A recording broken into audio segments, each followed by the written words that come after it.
Focus TG, una buona giornata a tutti voi telespettatori, una buona domenica a tutti voi telespettatori, ben ritrovati nel nostro spazio quotidiano di informazione. Allora, come sapete, in apertura di solito diamo il report inviato da Azienda Zero, vediamo allora che variazioni ci sono state alle 8 di questa mattina rispetto alle 5 di ieri. 448 sono i nuovi casi positivi. Andando a vedere la situazione nei nostri ospedali, vediamo che ci sono 9 pazienti in meno in area non critica e 2 pazienti invece in più in terapia intensiva. Nello specifico sono i positivi ricoverati in area non critica ad oggi 1211, ricoverati positivi in terapia intensiva sono 236. Per quanto riguarda invece le persone che nel corso della notte hanno perso la vita, sono 7, quindi questo dato che purtroppo ancora pesa tanto anche nella nostra regione. Abbiamo anche qualche dato relativo alla situazione vaccinale nel nostro Veneto. E allora appunto è emerso che sono 22.814 le dosi di vaccino che sono state somministrate nelle ultime 24 ore in Veneto, un dato che porta a un totale di 1.290.479 dosi. L'aumento delle prime dosi è di 14.527 unità, in tutto si tratta di 416.833, ossia il 18,8% della popolazione veneta che ha ricevuto la prima dose di vaccino. 373.646 sono invece i cicli completati, quindi le persone che hanno avuto entrambe le dosi di vaccino, ossia il 7,7% dei veneti. L'89,9% degli over 80 ha visto all'89,9% è stata somministrata già la prima dose di vaccino degli ultraottantenni, stiamo parlando ovviamente. E la notizia in realtà che sta tenendo banco in queste ultime ore è quella relativa alla prossima riapertura, lo avete sentito, ce ne siamo occupati anche noi il 26 aprile, di locali, bar e ristoranti, solo però che hanno un plateatico, quindi uno spazio esterno. Questi soltanto possono aprire anche alla sera. Una situazione che sta preoccupando non poco e sta preoccupando soprattutto chi non ha la possibilità di avere uno spazio esterno. Sappiamo che tutte le strutture, ristoranti, bar che appunto non hanno possibilità di servire all'aperto potranno aprire dal 1° giugno. Ma allora abbiamo sentito proprio in pieno centro Padova la situazione di una ristoratrice che dice siamo davvero con l'acqua alla gola. Riapertura è dal 26 aprile, ma voi non riaprirete?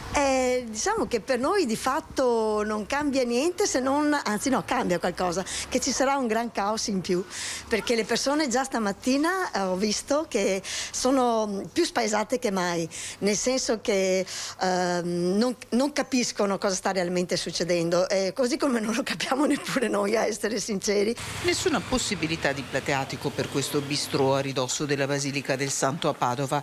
Qui lavorano 5 persone, Eugenia, la sorella Patrizia e altre 3 dipendenti. È una finta riapertura, è un contentino che in realtà lascia anche molto amaro in bocca, perché dà la sensazione di qualcosa fatto per metterci a tacere più che per darci la reale possibilità di lavorare, e quindi disturba proprio sotto ogni punto di vista, perché non risolve alcun problema.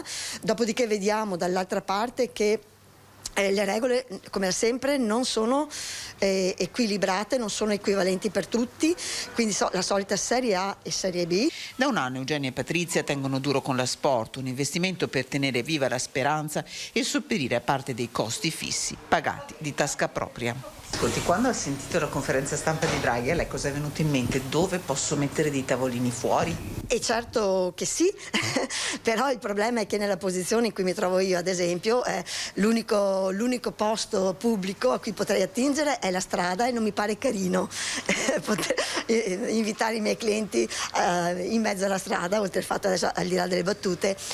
Naturalmente io sono in una situazione in cui non ho, con tutta la buona volontà del comune, come è stato invitato insomma anche dal nostro governatore piuttosto che in generale dalla politica, con tutta la buona volontà che l'amministrazione comunale può avere. Un caso come il mio, ma ce ne sono tantissimi nei centri storici, non solo padovani, di tutta Italia, non è fattibile questa cosa.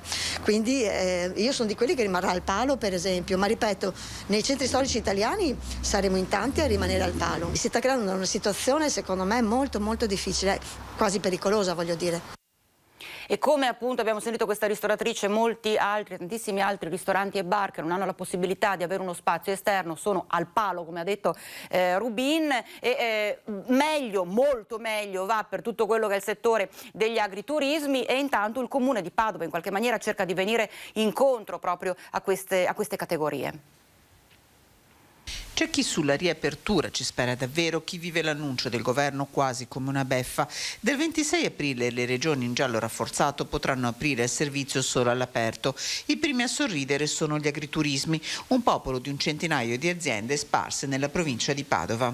Noi come associazioni, anche come aziende, siamo molto contenti perché finalmente vediamo una luce in fondo al tunnel. Quindi ecco, la nostra fortuna è che essendo in aperta campagna sui Colli Ugani, sulla pianura padovana, abbiamo le strutture che si prestano anche appunto alle aperture in questo contesto. Servizio che ripartirà dal fine settimana a ridosso del 1° maggio, con l'aggiunta che queste aziende sperano di proporre anche i prodotti delle loro terre, olio, vino, salumi. Divisi i pubblici esercizi critici, ma in attesa di leggere il documento del governo. Ci sembra dalle indiscrezioni che abbiamo appreso che non sia particolarmente logico, perché limitare il servizio di ristorazione soltanto alle aree esterne sia a pranzo che a cena di fatto non avrebbe grossa utilità, perché i ristoranti sono già in grado all'interno di rispettare quelli che sono gli stanziamenti e già oggi svolgono, grazie al servizio di mensa contrattualizzata, il servizio di somministrazione all'interno dei loro locali. Chi sorride sono i locali da aperitivo, come quelli delle piazze del centro storico di Padova. Qui l'amministrazione comunale interviene con un nuovo provvedimento a sostegno del commercio, la creazione di un canone unico su suolo pubblico e pubblicità che abolisce la tassa sull'ombra. Già nel 2019 abbiamo deciso di esentare le occupazioni più piccole, tutte le tende inferiori ai 5 metri quadrati, ma adesso facciamo un passo in più con una abolizione di questa tassazione, che vuole essere un segnale anche di incoraggiamento per tante attività. Sono 780 i negozi interessati con sporgenze sul suolo pubblico e sono oltre 300 i banchi di ambulanti che hanno queste stesse caratteristiche. Quindi è un segnale concreto che trattiene delle risorse importanti in questa fase nelle tasche di commercianti che sono in difficoltà. Una misura che si unisce all'esenzione totale per plateatici e banchi del mercato fino al 30 giugno, assicurata con risorse dello Stato. Abbiamo fatto un po' il giro nelle varie città della nostra regione per sentire appunto il polso, per tastare il polso soprattutto dei diretti interessati, quindi baristi, esercenti, ristoratori. E nel Trevigiano c'è da una parte chi dice che questo è un primo passo verso il ritorno alla normalità e dall'altra invece, come succede a Padova, c'è tanta preoccupazione. Un sospiro di sollievo sì, ma a metà, all'indomani dell'annuncio che i ristoranti potranno riaprire dal 26 in zona gialla a pranzo e a cena, ma all'aperto c'è chi mette in rilievo le zone d'ombra del provvedimento. Difficile dipendere dal meteo, in alcune località, specie la sera, il coprifuoco mantenuto alle 22 e l'impossibilità di riaprire per chi non dispone di spazio esterno. Vivo questa doppia situazione sulla mia pelle, nel senso che qui fortunatamente riusciamo a gestire bene l'esterno, abbiamo 60 posti distanziati e qui mi salvo bene. Nell'altro locale, insomma, è una vecchia osteria e purtroppo avendo pochissimi posti esterni, 6-8, non mi conviene nemmeno aprire. Tengo chiuso, sì, finché non possiamo servire la gente dentro. La cosa ci fa molto piacere, ovviamente soltanto l'esterno diventa una cosa pratica per chi ha la possibilità di usufruirne, un po' meno per chi ovviamente questa disponibilità non ce l'ha. Abbiamo il plateatico dall'inizio del lockdown, quindi questo ci ha sicuramente agevolato. Certo, la chiusura alle 22 non ci aiuta. Intanto Casugana rinnova la volontà di essere a fianco delle attività, specie sul fronte dei plateatici. Un passo in avanti verso quella normalità che noi tutti sogniamo ormai da 14 mesi è stato fatto. Siamo disposti a mettere in campo tutto quello che possiamo fare, da scontare quelle che sono le tasse di occupazione di suolo pubblico ad ampliare gli spazi messi a disposizione e a mettere in campo anche procedure sburocratizzate come abbiamo fatto a Treviso, che nel giro di 48 ore ti autorizzano o meno la possibilità di allargare il plateatico.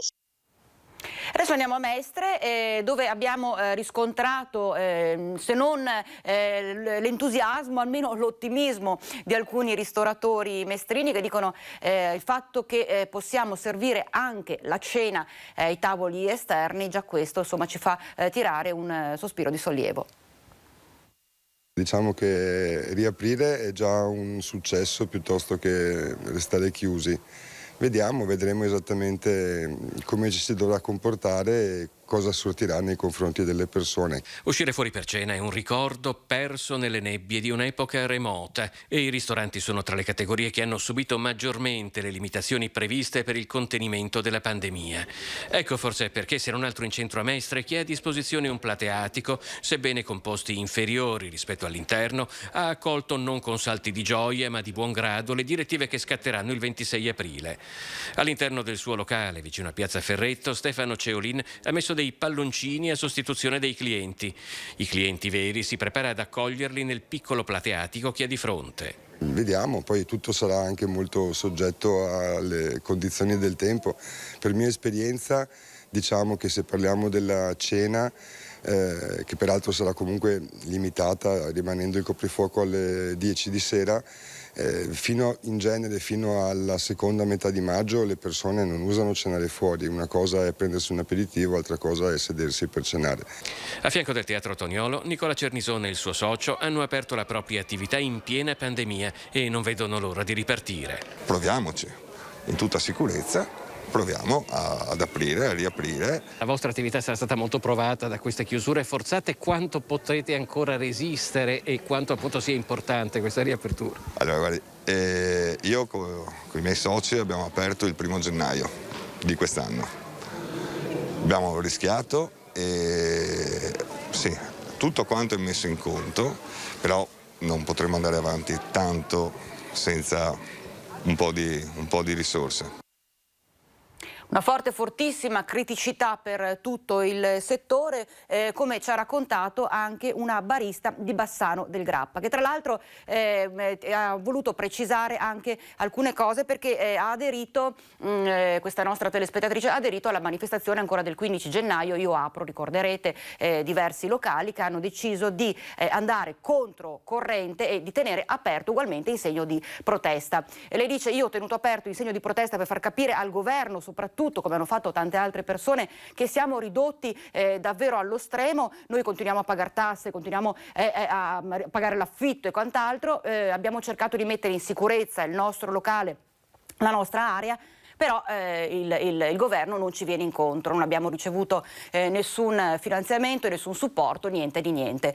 E allora appunto sapete benissimo che questo 15 gennaio in tanti avevano aderito a questa proposta, a questa manifestazione. In quell'occasione era arrivata la polizia e era scattata la multa sia per la titolare del locale che per un cliente. Allora era piovuta davvero una serie di improperi sui social, ovviamente di minacce, accuse e quant'altro nei confronti degli agenti della polizia che avevano semplicemente fatto il loro lavoro. Ce ne siamo occupati anche noi nei nostri telegiornali e la stessa titolare del locale dice: io ho voluto manifestare e protestare contro quello che sta accadendo, contro il governo, per come si sta comportando il governo nei nostri confronti, mai e poi mai avrei pensato un attacco così mirato alle forze di polizia, e appunto al nostro microfono ha voluto dissociarsi totalmente da quelle pesantissime minacce anche di morte che i classici leoni da tastiera hanno fatto sui social. Ma sentiamo. Mi dissocio anche perché non conosco queste persone, non sono miei clienti, non so se sono mai venuti qui, non so assolutamente niente. Capisco e rispetto il lavoro delle forze dell'ordine, non mi permetterei mai di comportarmi in questo modo e non ho piacere che il mio locale venga associato a questo tipo di comportamento. E mi è dispiaciuto moltissimo vedere la mia immagine, l'immagine di mia figlia del mio locale, che veniva abbinata a questo comportamento di queste persone allucinanti. Così Stefania Reginato dopo il servizio dello scorso 29 marzo in cui abbiamo parlato del comportamento indegno di 4 individui che sui social hanno offeso, minacciato anche di morte gli agenti del commissariato di polizia di Bassano intervenuti in occasione della manifestazione Io Apro, cui aveva aderito la titolare del locale di via Quarta Armata. A lei fa eco il legale che la sta seguendo, l'avvocato Boris Ventura. Era per noi molto importante dissociarci appunto da qualsiasi forma di violenza anche solo verbale, nel senso che ovviamente noi non siamo in contrasto con le forze dell'ordine, noi rivendichiamo solo e semplicemente dei diritti che riteniamo siano inalienabili. Reginato esprime la difficoltà che sta incontrando come tutto il mondo della ristorazione, dei bar, dei ristoranti in questo momento terribile. Lo Stato ci viene contro assolutamente. Io invito anche i miei colleghi a ragionare su questa cosa qui, perché non possiamo andare avanti così, non si può. Togliere il lavoro alle persone è togliere la dignità, basta. L'avvocato Ventura vuole fare una puntualizzazione per quanto concerne una sanzione che sarebbe stata comminata a Reginato, ancora mai ricevuta. Ad oggi le forze dell'ordine non hanno comminato al locale, a Stefania, alla figlia, alcuna sanzione per fatti relativi al mese di marzo del 2021, ragion per cui ogni informazione in questo senso al momento non è corretta. Il 26 aprile riaprono anche le scuole, non soltanto alcuni locali abbiamo sentito che hanno lo spazio esterno, ma anche le scuole riprendono in presenza. Questa cosa però ha davvero creato un certo scompenso per quanto riguarda tutto il settore del trasporto pubblico. Sentiamo. Se il 100% la didattica in presenza vuol dire anche 100% di capienza all'interno di bus. Impossibile pensare di trasportare a scuola dal 26 aprile il 100% degli studenti se la capienza dei bus rimarrà dimezzata. MOM, come le altre aziende di trasporto pubblico del Veneto, è rimasta spiazzata dall'annuncio del Premier Draghi. Avere la capienza al 50 e la didattica in presenza al 100 vuol dire per noi avere 450 autobus in più. È impossibile, non ci sono sul mercato, è impossibile reperirli anche perché i tempi sono strettissimi. In più c'è un problema anche sull'urbano perché non ci sono autobus specifici per l'urbano tra i privati e quindi abbiamo solo quelli dell'est urbano e quindi c'è un'oggettiva difficoltà a garantire questo rientro al 26 al 100%. Colladon si è subito sentito con l'assessore regionale Elisa De Berti e con il prefetto Maria Rosaria Laganà. Con quest'ultima la prossima settimana ci sarà un incontro per cercare di trovare la quadra, ma i numeri parlano chiaro. I mezzi pubblici sono sicuri, ribadisce il presidente di MOM, lo confermano anche i tamponi eseguiti all'interno sulle superfici di maggior contatto. Fino adesso abbiamo fatto circa 18 campioni e la prossima settimana ne abbiamo in preventivo altri, sono tutti negativi. Abbiamo avuto la visita dei NAS, dei carabinieri, che hanno riscontrato la regolarità del nostro comportamento nei 5 depositi. Credo che quindi MOM stia facendo la sua parte. Resta il fatto, conclude Colladon, che tornare al 100% di didattica in presenza rimane un rischio, visto anche l'elevato numero di classi in quarantena. Io credo che se arrivassimo alla fine dell'anno col 50% di didattica in presenza e con gli ABS al 50 è già un successo secondo me quest'anno. Poi il prossimo anno vedremo cosa succede. Adesso parliamo di vaccini perché in questo fine settimana, ricordiamo, c'è accesso libero agli over ottantenni. La prima giornata, quella di ieri, quella di sabato, si è verificata nella prima giornata una bassissima affluenza. Stiamo parlando di Padova, zona Fiera. Tra l'altro in tutta la giornata di oggi sarà libero l'accesso per gli over 80, appunto per la vaccinazione libera, oltre a Padova, anche Piave di Sacco, Cittadella, Monselice ed Este. Ma vediamo un po' com'è la situazione. Poche auto nel parcheggio del padiglione 6 della Fiera di Padova, situazione più che tranquilla all'interno. Partenza a rilento per la prima mattinata d'accesso libero per il vaccino degli over 80. Anche per noi è un po' una sorpresa e come vedete vengono un po' alla spicciolata senza aspettare, nel giro di mezz'ora facciamo la vaccinazione e possono anche uscire. Ma probabilmente tutti quelli che volevano fare la vaccinazione sono già venuti. In sopralluogo anche il sindaco di Padova Sergio Giordani. Mi aspettavo francamente molte persone, ero un po' preoccupato, invece devo dire che c'è poche persone, mi hanno informato, sono arrivati in maniera graduale, hanno fatto tutto. Perché allora? Perché questo? Perché hanno fatto bene il lavoro, per cui tra oggi e domani mi hanno detto che sono terminati gli anziani, ora 80, per cui cominciano dal lunedì con i fragili.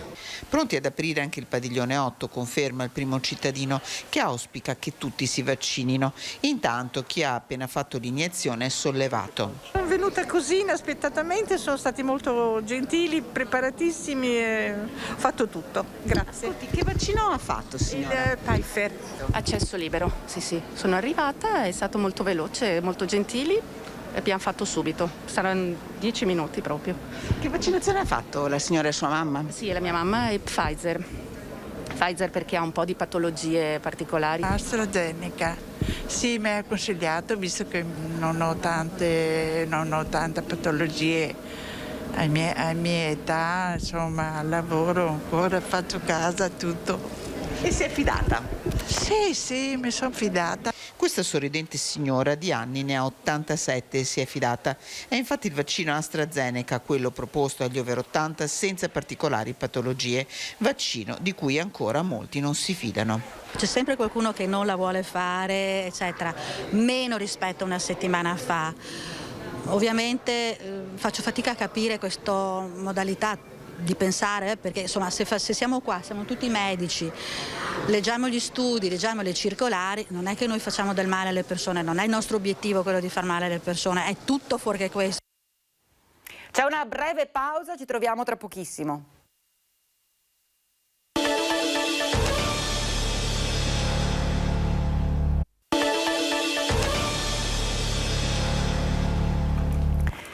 Rieccoci in diretta Focus TG, andiamo a Venezia, una città pronta a ripartire, anche se l'assessore al turismo Venturini dice c'è bisogno dell'aiuto di tutti, dell'intervento di tutti, e lancia un forte appello, in primis al governo.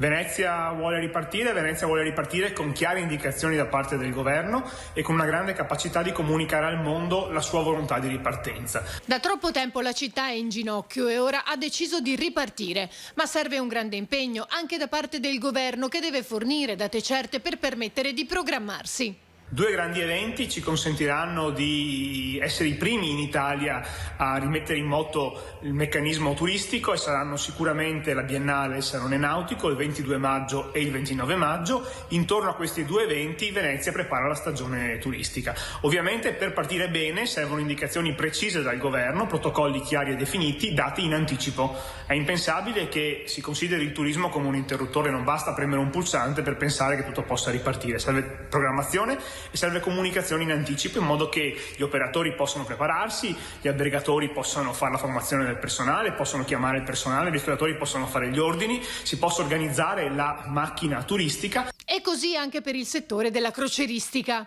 Le navi pare siano interessate a tornare a Venezia, il governo dopo 8 anni ancora non ha trovato una soluzione definitiva. Ecco, non possiamo consentire di restare ancora appesi all'incertezza, perché le compagnie che vogliono venire a Venezia devono sapere bene dove ormeggiare e quale rotta percorrere. E intanto in questi giorni Venezia è sempre deserta, uno scenario che davvero pare irreale per la città che noi tutti conosciamo, sappiamo sempre presa d'assalto da turisti sia stranieri che appunto italiani. E abbiamo fatto un viaggio proprio nella nostra Venezia in attesa della ripresa di tante attività.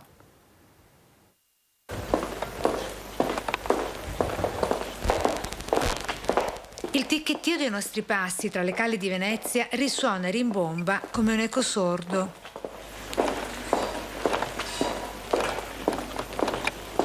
la cui voce, passo dopo passo, si ripresenta vilipesa e splendida nella sua solitudine, interrotta solo a tratti dal vociare dei veneziani, a passeggio e a far spesa nella loro città.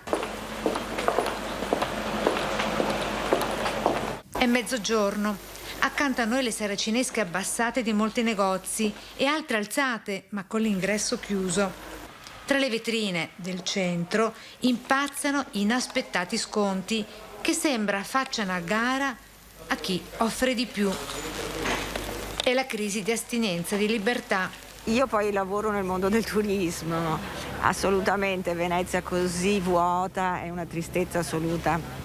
Noi abbiamo assolutamente bisogno del ritorno dei turisti. È la forza di non arrendersi all'abominevole virus, il mostro, che ha desertificato pure la maestosa e feconda Piazza San Marco, dove si spera, d'ora in poi, le riaperture portino un deciso cambio di passo. Abbiamo un legame con Venezia che non è quello del mero residente, ma di coloro che vogliono in qualche modo difendere e divulgare la storia e la cultura della Serenissima. Venezia tramortita, mortificata, amareggiata, screditata dal paradosso dell'amore ostile verso i turisti. Credo che sia un dramma e quindi, però sai, io sono nato a Venezia e mi ricordo la Venezia dell'Iston dei 20 anni miei, era una città. Non si può distruggere una città e non mettere abitanti. Io sono tra i più giovani che vive a Venezia, si figuri lei. Ripercorrendo a ritroso quest'ultimo anno e mezzo, dall'acqua alta ad oggi, l'auspicio è che Venezia torni al più presto ad essere ammirata da tutto il mondo. Fortunata a vederla così, ma spero che si ripopoli presto. Ferie esaurite, contributi non versati, cassa integrazione non maturata, una situazione drammatica in cui si stanno trovando in questo periodo difficile di chiusure tantissimi, troppi lavoratori. Il Covid si sta portando via anche i contributi dei lavoratori e le loro ferie. A confermarlo il consulente del lavoro per Confapi di Treviso, che denuncia come siano tantissimi datori di lavoro che stanno rinunciando a pagare i contributi dei loro dipendenti per il drastico taglio del fatturato delle loro imprese. In questa situazione difficile alcune aziende non stanno pagando i contributi, alcune stanno pagando in modo rateale a seconda delle proprie disponibilità, però è una realtà di fatto. Non solo, dopo la cassa integrazione il prezzo pagato per molti è stato anche quello delle ferie. Nei giorni di zona rossa le imprese non in cassa hanno dovuto farle usare ai loro dipendenti. Come si sta verificando adesso con le giornate del 29, 30 e 31 marzo che sono state scoperte, sostanzialmente non sono coperte né dal primo decreto della cassa integrazione di gennaio né dal nuovo decreto di marzo, perché la nuova cassa integrazione parte dal 1° aprile. Moltissime situazioni, soprattutto in aziende strutturate in cui le ferie erano godute anno per anno, questi lavoratori si troveranno ad agosto a non aver maturato ferie, perché appunto durante il periodo di cassa integrazione non vi è la maturazione delle ferie. La CGIA di Mestre ha calcolato che causa Covid quasi un'impresa veneta su 2 è a rischio, soprattutto quella del turismo. L'ente ha proposto un congelamento delle tasse erariali per l'anno in corso, mentre la Regione ha chiesto che sia messa in campo un'autority sul credito per le imprese. Tutte le risorse che sono state messe fino ad oggi dal governo centrale per assicurare credito alle imprese, in realtà 2/3 sono andati per ristrutturare credito già esistente e non per fare nuovo credito. Cioè c'è un rallentamento di iniezione di liquidità nel sistema produttivo che è davvero molto ma molto pericoloso. Adesso ci occupiamo di una notizia che è decisamente ottimista, positiva, nel senso corretto del termine, ovvero questa proposta che è stata rilanciata per realizzare una linea diretta di ferrovia, un treno diretto che colleghi Cortina con Venezia. Un tracciato baricentrico a forte valenza turistica, 72 km nel cuore delle Dolomiti, 21 dei quali in galleria per lo sviluppo economico e sostenibile del territorio bellunese. La proposta del Comitato Ferrovia delle Dolomiti, che l'ha presentata a fine 2019 alla Regione, che ha già pronti 2 progetti diversi, mentre una terza soluzione è stata avanzata dai sindaci del Cadore. Noi facciamo questa proposta, però questa è supportata anche da una serie di dati fattuali, per esempio passando da questa parte noi andiamo a collegare le aree praticamente la totalità delle aree sciistiche del Bellunese. È l'architetto dell'Osbel a illustrare i dati tecnici del tracciato che in un'ora potrebbe collegare Ponte nelle Alpi a Cortina. 1.200 milioni di euro il costo stimato dell'opera, da realizzare con finanziamenti statali e europei. È sicuramente un buon progetto. Tutti gli incontri che abbiamo fatto noi ci hanno confortato in questo senso, tutti ci hanno detto che abbiamo fatto un gran lavoro e che il progetto poco gli manca a diventare un progetto preliminare vero e proprio. Il tracciato lungo la Val Cordevole, che garantirebbe un'equa distribuzione di vie di collegamento fra il Cadore e l'Agordino, è certamente il più oneroso, ma considerando i costi di rifacimento della tratta Ponte nelle Alpi Calalzo, i conti andrebbero per così dire in pareggio. La Regione Veneto ha sempre detto che dovrebbe essere la provincia a decidere, no? La provincia in questo caso ancora non si è manifestata, quindi noi il nostro appello che facciamo è proprio questo, che la provincia dovrebbe mettere sul tavolo tutti e 4 i progetti e valutarli serenamente. Il presidente Padrin si è detto disponibile a coinvolgere tutto il territorio, la regione. Al contrario, il tracciato di riferimento lo ha già ed è quello che prevede il prolungamento della tratta da Calalzo ad Obbiaco. Per il presidente Zaia questo è un momento unico per realizzare l'anello ferroviario delle Dolomiti. Vista nell'ottica dello sviluppo della mobilità bellunese, il principio dirimente è la scelta. E adesso restiamo a Venezia e parliamo del comitato Grandi Navi e delle novità che ci sono in merito. Pensavano di dover commentare un loro successo dopo il decreto del governo che il 1° aprile scorso ha deciso di spostare fuori dalla laguna il traffico delle grandi navi a Venezia. La notizia delle scorse ore, che però ha confermato che dal prossimo 5 giugno le crociere passeranno ancora una volta davanti a San Marco, ha fatto sobbalzare gli attivisti. Pronti al blocco, hanno detto in molti durante l'assemblea del pomeriggio. Tommaso Cacciari, leader dei comitati No Grandi Navi, non è andato troppo per il sottile. In barba alla legge, in barba ai decreti, in barba a ogni tipo di normativa, invece le navi da crociera ripasseranno proprio in bacino di San Marco dal prossimo 5 giugno. Questa è una vergogna globale, il governo ha fatto un'ulteriore figura veramente da cioccolattai e ne risponderanno all'opinione pubblica non solo nazionale ma anche internazionale, perché dal 5 le navi da crociera avranno l'accoglienza che si meritano. L'ultima, una frase sibillina che prelude a nuove mobilitazioni e blitz per cercare di impedire il passaggio delle crociere davanti a San Marco. Secondo Cacciari non va bene nemmeno il passaggio a Marghera. Violerebbe almeno 2 leggi, quella che impedisce lo scavo, nuovi scavi in laguna, e la normativa Seveso che impedirebbe alle navi passeggeri di attraversare zone ad alto rischio di incidente industriale, come è il petrolchimico di Porto Marghera. Il decreto del governo invece era stato accolto con tutt'altro spirito dai movimenti cittadini. Abbiamo accolto il decreto del 1° aprile chiaramente con una grande soddisfazione, quando parla di blocco, di stop alle navi in bacino San Marco e quando individua la soluzione futura fuori dalla laguna. Lo diciamo solo da 10 anni, quindi è chiaro che come statement politico è molto importante, infatti ha fatto il giro del mondo e sembrava che facessimo un passo nella direzione giusta. Poi il decreto, il governo però si è ingarbugliato un minuto dopo. Ci fermiamo per qualche istante, c'è la pausa, a tra pochissimo.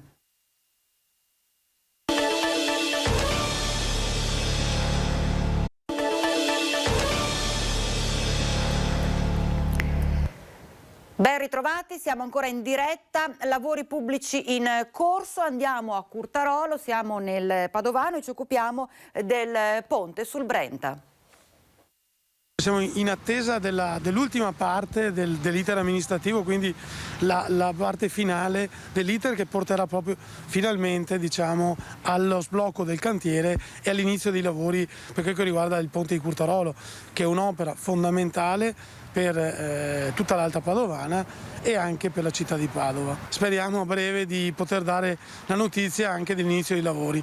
Opera fondamentale il ponte sul Brenta lungo la SP47 Valsugana, poiché è legata alla presenza di migliaia di imprese sull'Alta. Ad oggi il traffico è limitato per i mezzi pesanti e molte aziende sono costrette a deviare il trasporto allungando i tragitti. Per questo la sollecitazione dopo l'annuncio che i lavori per il consolidamento sarebbero partiti ad inizio 2021. Ad oggi la provincia si era appunto presa in carico, tenuto conto che il tratto è proprio suo, del rifacimento, e poi subentrata anche la regione, che insomma sembra prenderà anche lei parte, ecco, al rifacimento del ponte. Però ripeto, ad oggi non abbiamo nessun dato ufficiale e i lavori sono ancora fermi. Qui transitano più di 45.000 veicoli al giorno, quindi capiamo che per l'Alta Padovana questo è un tratto fondamentale e soprattutto per l'economia dei nostri paesi, dei nostri territori. Nodo viabile che non riguarda solo il ponte, ma lo snellimento del traffico. Sarà necessario non soltanto il rifacimento del ponte, ma come tutti i sindaci di quest'asta chiediamo che si possa mettere mano e intervenire su questo tratto proprio per renderlo più scorrevole. E a proposito di lavori pubblici, l'assessore regionale Bottaccina ha fatto un sopralluogo nella zona di Feltre, siamo nel Bellunese, per quanto riguarda soprattutto 2 corsi d'acqua importanti dell'area. Corsi d'acqua che sono per lungo tempo dell'anno secchi, ma bastano pochissime piogge, si riempiono ed esondano, causando danni importanti a chi appunto si trova a vivere nella zona. Sentiamo. Torrente Ligont, a ridosso del ponte di via Cattarossi e nel sottostante tratto canalizzato che arriva a costeggiare l'ospedale di Feltre. È qui che sono state realizzate dai servizi forestali regionali delle scogliere per eliminare alcune importanti erosioni spondali e ridurre quindi il trasporto solido che danneggiava le sottostanti infrastrutture. Siamo sul Ligont, è un corso d'acqua minore, vediamo normalmente è secco, però ha un tempo di risposta che è molto rapido. Cosa vuol dire? Vuol dire che se piove, anche in maniera non eccezionale, si riempie in breve tempo. Si genera un trasporto solido, arriva del materiale più a valle rispetto al punto in cui siamo noi, si ostruisce ed esonda. Teniamo presente che passa di fianco all'ospedale, quindi un punto particolarmente critico, ma non solo, passa sotto la strada statale, quindi attraversa una parte dell'abitato di Feltre e quindi è un punto assolutamente critico. Quindi un intervento che è stato realizzato dai servizi forestali regionali, sono circa 150.000 euro investiti, l'intervento si è concluso per quanto riguarda questa parte e poi dopo proseguirà in futuro sul tratto più a monte. 543.000 invece gli euro spesi sempre dalla Regione Veneto sul Sonna per proteggere a Feltre dall'azione erosiva un tratto della strada di collegamento per la frazione di Canale e ripristinare la funzionalità di un tratto arginale posto in prossimità dell'abitato. Stiamo facendo interventi anche sul Sonna. In questo caso non sono i servizi forestali ma il Genio Civile di Belluno, sempre regione. Comunque è un intervento, si è concluso una decina di giorni fa e ci saranno altri interventi che noi contiamo di fare nel corso dell'annualità 2021 e 2022 nella programmazione dei lavori che la regione mette in campo. E restiamo sulle nostre montagne perché c'è una bella iniziativa che parte proprio a livello regionale, che vede i soldi ricavati dal tesserino per le autorizzazioni micologiche, appunto la raccolta funghi rilasciato nella zona dell'altopiano, servirà proprio per finanziare le unioni montane. Utilizzare le quote incassate dalle unioni montane per il rilascio dei patentini di raccolta dei funghi per far funzionare al meglio le stesse unioni.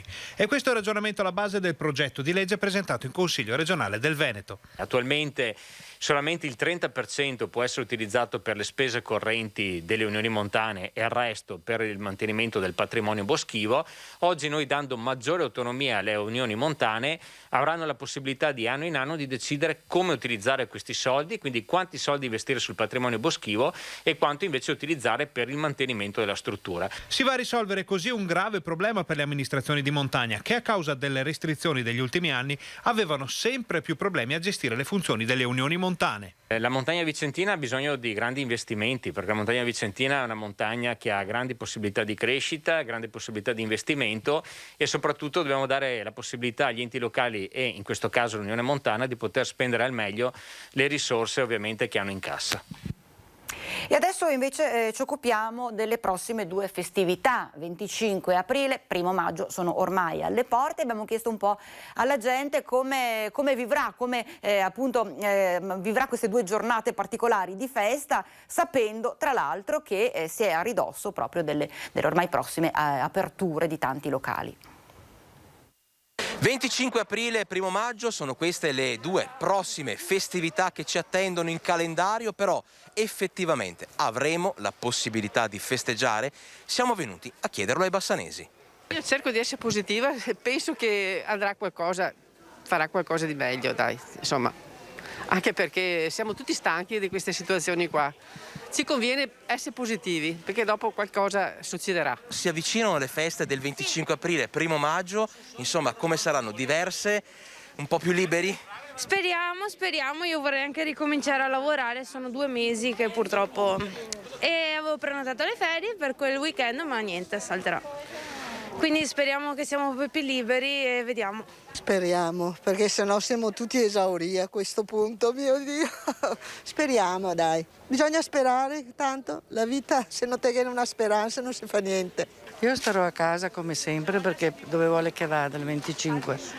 Però spero, l'importante è che se si è liberi, che uno abbia un po' di cervello da gestirsi, da avere tutte le precauzioni, perché sennò non la finiamo più. Con sta mascherina poi si soffoca. Adesso ci occupiamo delle 2 case di riposo comunali di Bassano del Grappa. Isaac di Bassano, un nuovo capitolo sulla delicata questione degli stipendi dei e delle dipendenti delle 2 case di riposo comunali. Secondo l'attuale presidente del CDA, Clemente Peserico, e la direttrice delle 2 strutture, Chiara Tracanzan, proprio chi lavora e ha lavorato negli ospizi avrebbe dovuto ridare indietro parte dei salari relativi a turni di lavoro fatti con le precedenti direzioni. Tanto che lo stesso Peserico ha presentato un esposto contro le precedenti amministrazioni Isaac, esposto che però è stato archiviato dalla Corte dei Conti, come ci racconta con soddisfazione l'ex sindaco di Bassano, ex senatore, soprattutto ex presidente del CDA delle Isaac, Pietro Fabris. Loro dicevano che per dare determinati parti dello stipendio, per esempio i turni, le ferie, questo e quell'altro, bisognava creare un fondo all'interno del bilancio del comune e quindi dare i soldi attingendo a questo fondo. Noi cosa abbiamo fatto? Abbiamo saltato questo scalino dando sempre comunque dei soldi della casa di riposo, perché noi avevamo un bilancio in regola, facevamo anche utili. Loro dicevano che le leggi prescrivevano questo percorso. Noi ci siamo posto dicendo che ci sono altre leggi che dicono che possiamo anche fare senza, perché le case di riposo non si possono equiparare ai comuni. Ci siamo fatti fare anche un parere, abbiamo mandato alla Corte dei Conti in risposta a quello che mandava la casa di riposo, e la Corte dei Conti ha dato ragione a noi. Ma dove voleva arrivare secondo lei l'attuale presidente? Ma lui temeva di essere ritenuto corresponsabile di non aver recuperato questi soldi, secondo lui presi indebitamente, soldi super meritati, oggetto di trattative sindacali.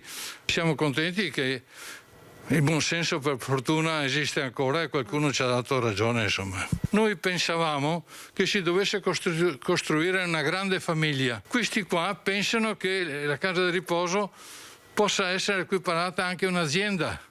Il buon senso, il trattare gli anziani non come numeri ma come persone fragili, il considerare il personale con il giusto rispetto e la giusta dignità, sono tutte cose che è chiaro siano completamente assenti a chi dirige oggi queste 2 strutture. Ancora una volta il presidente del CDA ha peccato di presunzione e ha fallito, lo dice la Corte dei Conti archiviando il caso. La sindaca Pavan vuole aspettare ancora un suo altro passo falso? Lei che lo ha nominato e che puntualmente si toglie ogni responsabilità? Cosa deve succedere ancora nelle 2 strutture? Non ha dubbi Pietro Fabris. Si tratta col buon senso di dire ai vecchi cosa serve. Serve più un sorriso che non un più o meno su un bilancio, è vero sì o no? Adesso andiamo a Vicenza e ci occupiamo di un palazzo, Palazzo Thiene, una storica struttura, storico edificio vicentino. Ci sono novità per quanto riguarda il suo futuro.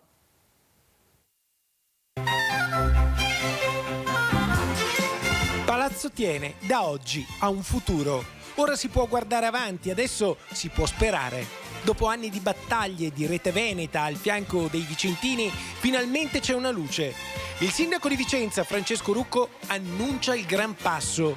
Il comune è pronto ad acquistare l'antica sede della Banca Popolare di Vicenza, patrimonio dell'UNESCO, sontuoso scrigno di tesori artistici che adesso potrebbe diventare un museo aperto al pubblico. Nel momento in cui ho deciso di candidarmi a fare il sindaco avevo questo sogno di restituire alla città una cosa che gli è stata sottratta in maniera assolutamente violenta con il default della banca. Abbiamo visto che c'è la possibilità di eventualmente accendere con Cassa Depositi e Prestiti in tempi molto rapidi un mutuo che verrebbe ammortizzato poi in 30 anni, pesando poco, quindi anche relativamente poco anche sulle casse comunali. Ora toccherà al Consiglio Comunale approvare questa operazione che potrebbe concludersi entro l'estate. Così Vicenza, che si candida a Capitale Italiana della Cultura 2024, potrà contare su Palazzo Tiene, o adesso o mai più. Oggi il Comune annuncia di essere pronto ad aprire una trattativa prima che questo patrimonio artistico, storico e culturale che appartiene a tutti i vicentini possa essere acquistato da qualche privato. Ci sono, mi pare, 3 proposte, mi dicono private. Poi è chiaro che se arriva un privato io non so che tipo di intervento voglia fare sulla parte, per esempio, disponibile del direzionale. Sono 3.000 metri quadri di direzionale, ho sentito parlare di alberghi, di residenze di lusso, eccetera. Prima di arrivare a questo vorrei che la città avesse la possibilità di avere indietro il suo palazzo, che è sempre stato privato, attenzione, non è mai stato pubblico, ma è sempre stato un simbolo, quello sì. Rete Veneta in particolare ne ha fatto una campagna assolutamente prioritaria, questo devo dirlo perché è stata veramente una campagna importante. Quindi da questo punto di vista è importante che ci sia un'attenzione mediatica alta sull'argomento. E continuiamo a parlare di bellezze delle nostre città, nello specifico questo non è un edificio storico ma è un paesaggio, il paesaggio da cartolina di Bassano del Grappa che è rovinato da una gru che non ha più senso di restare in quel posto, tanto che è scaduto il permesso a costruire appunto dell'edificio ancora il 31 gennaio scorso. La sindaca Pavan aveva promesso che tutto sarebbe stato rimosso e invece la gru è ancora lì. Alle mie spalle la gru di via Macello, la tanto contestata gru di via Macello. Ricordate cosa aveva detto la sindaca Pavan solo qualche mese fa? Il 31 di gennaio è scaduto il permesso di costruire della ditta che ha preso il macello e intendeva ristrutturarlo. Pertanto adesso l'amministrazione ha la possibilità di chiedere la rimozione di quella gru. Era lo scorso 13 febbraio quando la sindaca Pavan rilasciò al nostro microfono questa intervista in occasione dell'inaugurazione della scaletta che dal Ponte Nuovo porta alla sottostante via del Bastione. In quella circostanza, alla domanda: verrà fatta rimuovere quella gru? Pavan rispondeva: siamo stanchi anche noi, siamo stanchi tutti di vedere deturpato per nulla il paesaggio da cartolina del nostro ponte. Potete voi farla togliere? Sì. Adesso? Ripeto, dal 31 di gennaio, essendo scaduto il permesso, siamo nella possibilità di chiederne la rimozione. Ecco, sono passati più di 2 mesi, eppure, anche se la sindaca ha detto al nostro microfono di essere stanca di vedere quella gru che non ha più diritto di star lì, proprio lei non ha mosso un dito per farla togliere. Ci chiediamo, è stata emessa un'ordinanza di rimozione? È stata presentata al privato richiesta formale in cui vengono indicati tempi, modi ed eventuali sanzioni se non si ottempera all'ordinanza? Un'altra domanda sorge spontanea. I diritti pubblicitari relativi alla ditta proprietaria della gru, il cui nome da anni si legge sul macchinario che deturpa la cartolina di Bassano, sono stati pagati al comune? Per togliere una gru non ci vuole un mese. Elena Pavan vuole davvero bene alla sua città e allora si muova, adesso non ha più scuse. Quell'obbrobrio a 2 passi dal monumento nazionale che lentamente sta rinascendo deve sparire. Lo merita Bassano, lo meritano i e le bassanesi.